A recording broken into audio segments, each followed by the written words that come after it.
ہوا ایسا ہوا ایسا ہوا، ان حالات میں مجھے یہاں آنا پڑا ایسا ہوا. تو اب ان میں سے ایک لڑکی پھر بولی ابا انہیں مزدوری پہ دھر لو، بے گھر تو ہے یہ.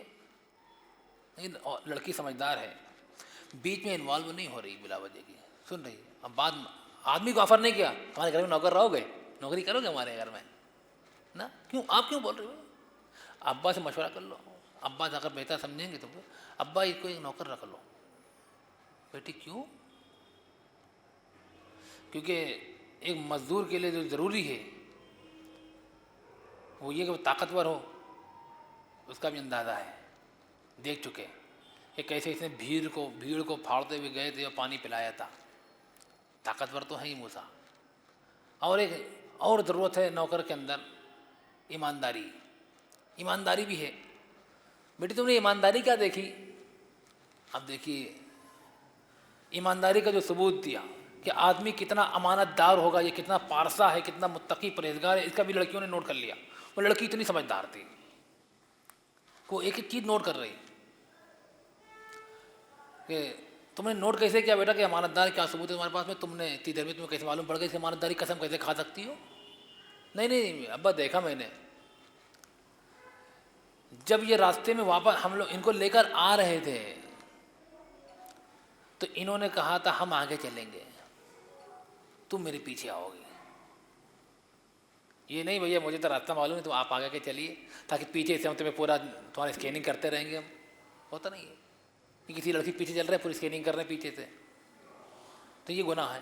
اب تم مجبوری بناؤ، یہ مجبوری ہے بھیا ہمیں راستہ نہیں معلوم، پیچھے بھی تو چلیں گے ہم.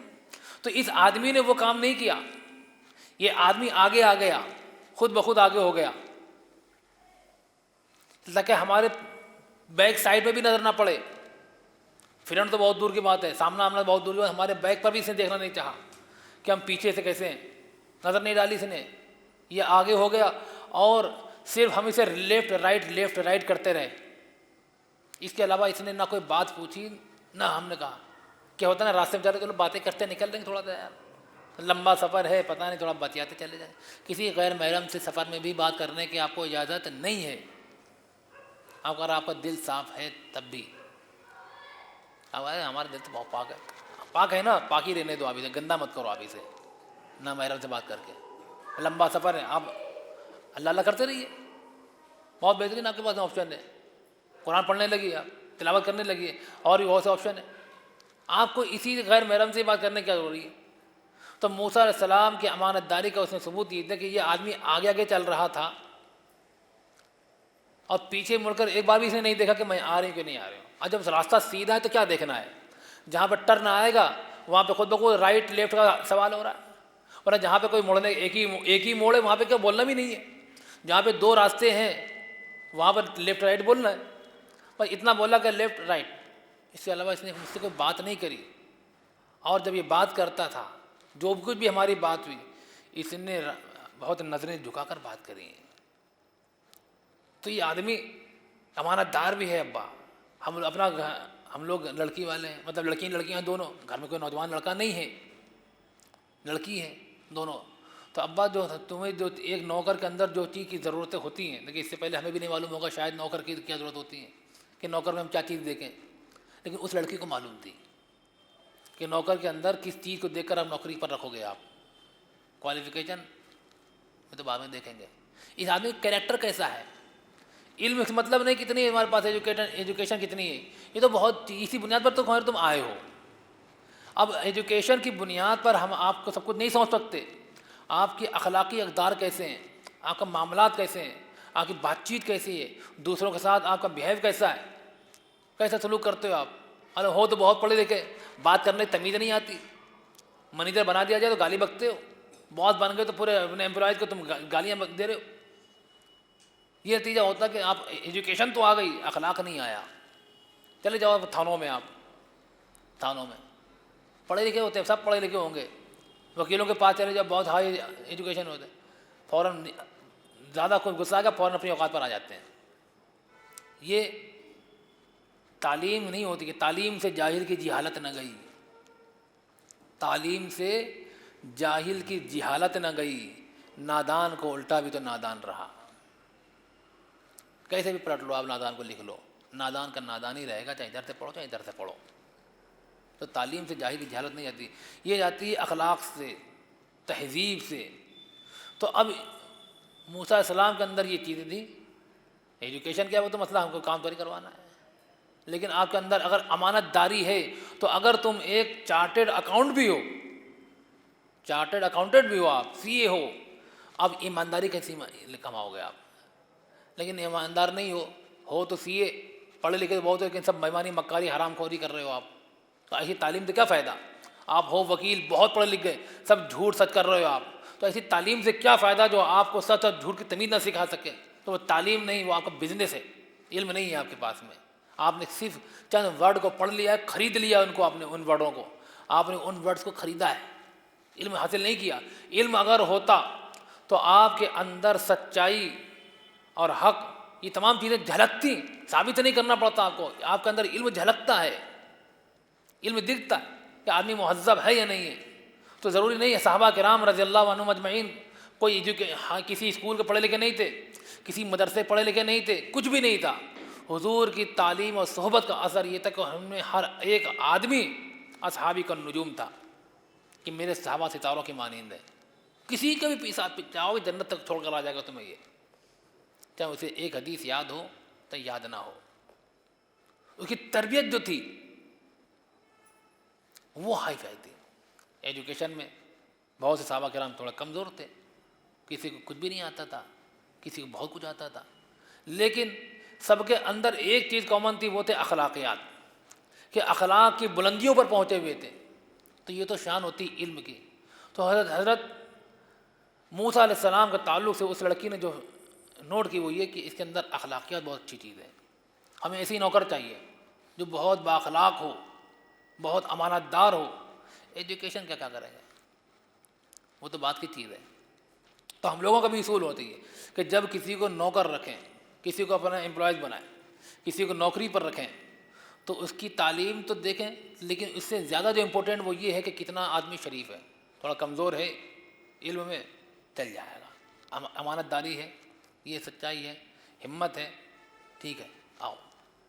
اگر طاقت والا کام ہے تو طاقت دیکھ لیں کہ ہاں یہ ہمارا ڈیفینس کر سکتا ہے، اس لیے طاقت چاہیے لڑکیوں کو کہ ہمارے گھر کا ایک نوکر ایسا ہو کہ گھر میں اگر کوئی چور وور آ جائے تو کم سے کم لڑ تو لے، ورنہ یہ خود پٹ جائے گا تو ہمیں کیا بچائے گا۔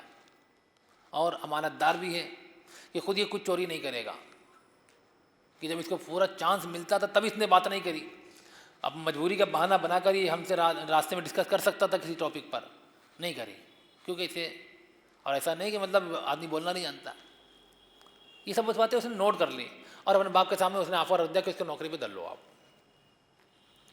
اب باپ بھی، ان لڑکیوں کا باپ جب ہوگا تو وہ کتنا ہوشیار ہوگا، انہوں نے دیکھا کہ 2 لڑکیاں ہیں گھر کے اندر اور ایک نوجوان اجنبی ہمارے گھر میں آئے گا تو 90% فتنے کے چانس ہیں، ہو سکتا ہے لڑکیاں ہماری ٹھیک ہوں، لڑکی پر بھروسہ نہیں، ہو سکتا ہے لڑکا ٹھیک ہو، لڑکیوں پر بھروسہ نہیں، ہو سکتا ہے دونوں ٹھیک ہوں، شیطان کا کوئی بھروسہ نہیں، راستے بند کر دو شیطان کے، اس شیطان کے جو راستے ہیں آنے کے اسے بند کر دو۔ کیا کریں؟ جب 2 چیزیں ایک آدمی کے اندر مل رہی ہیں تو اس باپ نے کہا میری 2 لڑکیاں ہیں، ایک سے تم نکاح کر لو، نکاح کر لو، ایک بیوی بن جائے گی، دوسری سالی بن جائے گی، آرام ہو جائے گی، دونوں سیکیور ہو جائیں گے، بولو دونوں کی حفاظت کی ذمہ داری ہم بالکل، ہم بڈھے ہو چکے ہیں، اب تم بتاؤ، تمہارے سامنے یہ آفر ہے، تم اس طرح سے غیر محرم کو رہنے نہیں دیں گے اپنے گھر کے اندر کہ نوکر کی شکل میں یا کسی شکل میں، ٹھیک ہے ہم مجبور ہیں، ہمارا کوئی بیٹا نہیں ہے، پریشان ہے، لیکن ابھی میرے سامنے یہ آپشن ہے کہ تم میرے داماد بن جاؤ، اور ان دونوں لڑکیوں میں سے آپ ایک لڑکی سے شادی کر لو، تمہیں بھی ضرورت ہے کہ ہم سفر کی اور ہمیں ایک اپنے سرپرست کی ضرورت ہے، ہمارا تھوڑا ذمہ داری اٹھا لے۔ اور دیکھو شرط یہ ہے کہ کم سے کم 8 سے 10 سال تک کہیں جاؤ گے نہیں، 8-10 سال، ہم بڈھے ہو چکے ہیں، 8-10 سال میں یہ لڑکی چھوٹی والی ہے، یہ بھی شادی ہو جائے گی، یہ بھی اپنے راستے پر لگ جائے گی، ہم بڈھے آدمی ہیں، ہمارا بھی کوئی نہ کوئی راستہ بن جائے گا جا کے، 8-10 سال تو تم جاؤ گے نہیں، یہی مہر ہے تمہارا۔ اس طرح سے حضرت موسیٰ علیہ السلام کو ان کی امانت داری کا صلہ ملا. کیا ملا؟ یہ جو آدمی تھا یہ تھے حضرت شعیب علیہ السلام، اپنے وقت کے نبی تھے. یہ مدین کی طرف یہ نبی بنا کر بھیجے گئے تھے. یہ قوم ناپ تول میں بڑی ڈنڈا مارا کرتی تھی، بےمانی مکاری کے انتہا کو پہنچے ہوئے تھے لوگ. اس قوم کی طرف حضرت شعیب علیہ السلام کو بھیجا گیا کہ آپ ان کو سمجھاؤ، ان کو سمجھاؤ. وہ قوم وہ سمجھاتے رہتے تھے.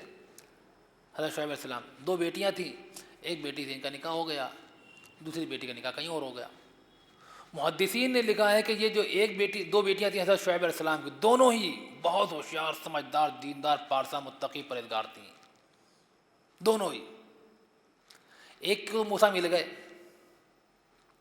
ایک بیٹی کو تو موسیٰ مل گئے، دوسری بیٹی کو کیا صلہ ملے گا؟ محدثین نے لکھا ہے کہ دوسری بیٹی کی نسل، جو دوسری بیٹی تھی اس کی شادی کہیں اور، اس کی نسل ابھی بھی چل رہی ہے، چل رہی ہے، چل رہی ہے، اور چلتی رہے گی قیامت تک. اور اسی نسل سے ایک لڑکی ہوگی جس کی شادی حضرت عیسیٰ علیہ السلام سے ہوگی. ایک کو عیسیٰ علیہ السلام دیا جائے، ایک کو موسیٰ دیا جائے.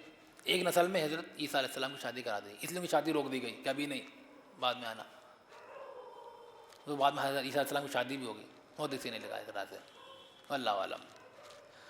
حضرت تو یہ تھا حضرت موسیٰ علیہ السلام کا مسئلہ کہ وہ اس طرح سے پھر واپس آئے. پھر یہاں پہ 8-10 سال انہوں نے پورے کیے اپنے، اور پھر بعد میں اپنی بیوی بچوں کو لے کر واپس بھیجے، چلے کہ بھائی چلو چلتے ہیں، گھر چلتے ہیں اپنے، واپس چلتے ہیں. وہ ادھر حضرت شعیب علیہ السلام کا مسئلہ بھی سب ختم ہو گیا، ان کی قوم پر عذاب آیا، یہ چلے گئے. اور حضرت موسیٰ علیہ السلام اپنی بیوی بچوں کو لے کر چلنے لگے. راستے میں پہاڑ پڑتا تھا، کوہ طور، وہاں پر اللہ تعالیٰ نے ان کو نبوت سے سرفراز کیا، نبی بنا کر بھیجا کہ جاؤ جہاں پلے تھے نا وہیں جاؤ. یہ ذمہ داری دے دی گئی کہ جاؤ وہاں کے نبی، اس کی دعوت دو، جا کے فرعون سے دے. اور دیکھو تمہیں غصہ بہت جلدی آ جاتا ہے، تم بہت جذباتی ہو جاتے ہو. فقولا لہو قولا لینا، تھوڑی نرمی سے بات کرنا فرعون سے، تھوڑی نرمی سے